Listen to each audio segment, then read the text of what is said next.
Hello everyone, it's Shel from Paper Octio Studio. Today I'm sharing with you a fairly quick but quite effective art journal page that I've done for day 14 of Art Journal Habit 2017. This is a daily art journaling challenge where I'm making a page and a video every day for the entire November 2017. This challenge is brought to you by Art Joy of Sharing Facebook group. You can come over there and ask to join and join us with the challenge. It's not too late. You don't have to do it every day if you don't want to. You know, it's just for fun and to develop a habit of doing art every day. So for this page, I had already gessoed it with heavy gesso. I didn't show that on the video. Very thick, heavy gesso to try to get rid of everything that was visible on the page. This journal is made out of junk mail, so it does have, you know, ink and printing. That serves two purposes, well, maybe even three purposes. Covers the page and gets rid of the stuff that's on there, and also seals the paper. And then in this case, it even gave a little bit of texture because I was using the heavy gesso. Then my next step was to use some pigment powders. I have two different brands. I used the black and I think the purple from the Brusho crystals, and then I used the indigo from Colorburst, Ken Oliver's Colorburst. There's two different ways you can apply these. You can spray, you know, the surface and then sprinkle on and let it bloom, or you can sprinkle it and then spray it. I was using a mini mister from Ranger, which has a finer mist spray than my normal squirt thing, because that one gets a whole lot of water on the page, and I had to dry in between applications. And now I'm applying some clear gesso over the whole thing just to try to seal in all that pigment. It doesn't really work. I just didn't want to get it even more on my hands. This pigment stains your skin. And of course I didn't put on any barrier cream or anything, so my hands are stained, my fingers are stained, and I don't think they're going to get unstained anytime soon. Then I am using some golden fluid acrylic. It's called High Flow, and it's in titanium white, which is an opaque color. And I'm using that to splatter my background, and then also to paint in this moon half sphere. The other night we were driving home after going to a club to watch a band of some friends of ours, and the moon was rising over the mountains, and that's what made me think of this type of an idea. It's really cool to watch because there's this whole, you know, range of mountains, and at night they're black or very dark, and then you just get this little bit of shine, and then it starts to come up more and more and more and more until the moon comes up. And the moon was half full, and the way that it was like a cup rather than being half full, you know, vertically. It was horizontally, which was interesting. So we stopped the car and watched it come up just because it was cool looking. And that's kind of what gave me the idea of this image, which is for the prompt shine, because when someone says shine, the first thing I think of is stars, star shine. That's like, I don't know, that's just what I think of. There's so many interpretations of that word. You know, it could be anything. But I was thinking of the night sky and the moonrise and the stars and things like that. So then I painted kind of this half sphere. I didn't make it a cup shape because that's not usually what you see. That's just what we happen to see. I made it like it was a full moon coming up.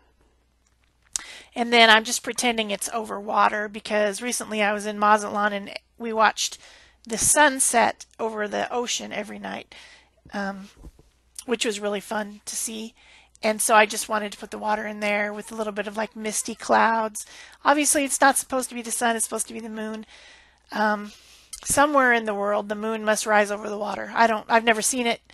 I always see the sunset over the water. I don't ever see the moon rise over it. So somewhere in the world it does that, I'm sure. or maybe just in my fantasies. But I put in a little bit of watercolor, not watercolor, but color of water. There's a difference there. It was actually acrylic paint, which is the PBO iridescent paint, because I was going with shimmery, shiny paints if I could. This is carbon black, which is fluid paint from Golden again. It's very opaque and dark and black, and that's what I wanted.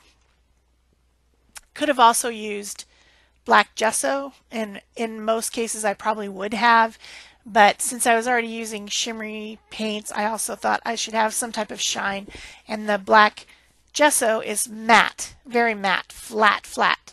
So I used the carbon black fluid paint instead. So I'm just painting in the skyline, which would be some mountains and, you know, something. It would be very, very dark with because it's in the foreground and the shiny stuff is in behind it. You're not getting much of a glare onto the mountains there that would give them any type of shape. So for these pigment powders, what I've discovered as I've used them, they're fun. They're fun to use, and I think that that sky looks kind of like one of those paintings where people do the galaxy paintings. I really think those are cool, but I just did it with that powder because it has pigment in different colors. Like the black isn't just black, it's got purples and pinks and things in it as well, and I think it's really cool.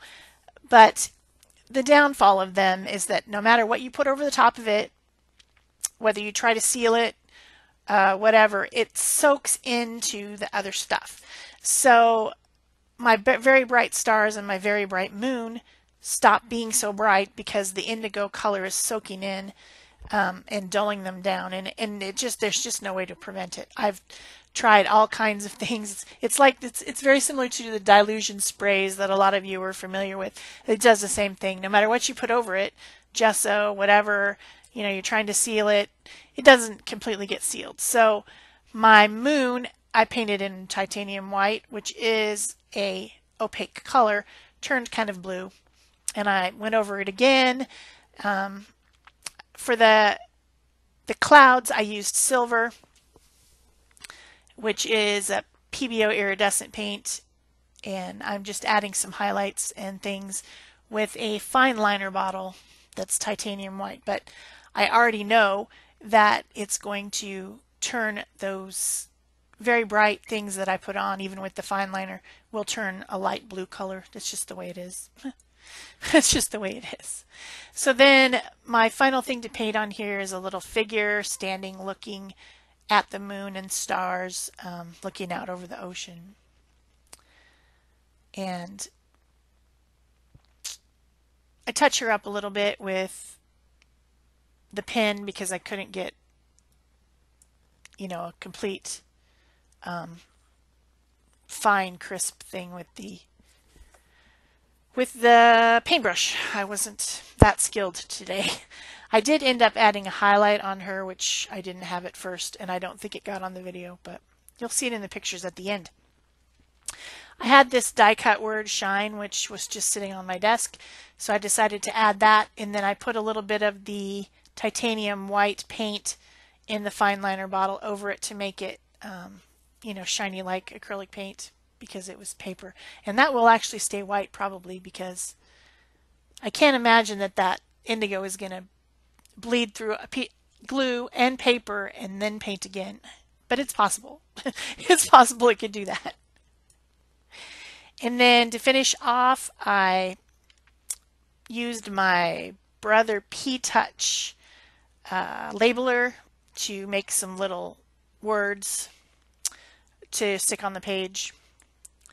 And that worked out pretty well. It's actually a pretty fun little thing to play with. Usually used for labels. But today it's used for words. I found it on my desk under a bunch of stuff, and I was like, oh yeah, I brought that up here to use it, didn't I? And then I forgot. Just like I do all the time, keep forgetting. So if you've enjoyed this video, give me a thumbs up. Leave me a comment so I then know it was you that left the thumbs up, because I can't tell who did it, you know, if you don't leave me a comment. Of course, subscribe if you haven't already, and I'm serious, turn on the notification bell. I'm having to go back and turn on all the notifications on the people that I follow because YouTube has stopped giving me the notifications of the ones I want to look at. It's very annoying. And then, of course, share if you want to. That's it for me for day 14 Shine. Bye-bye.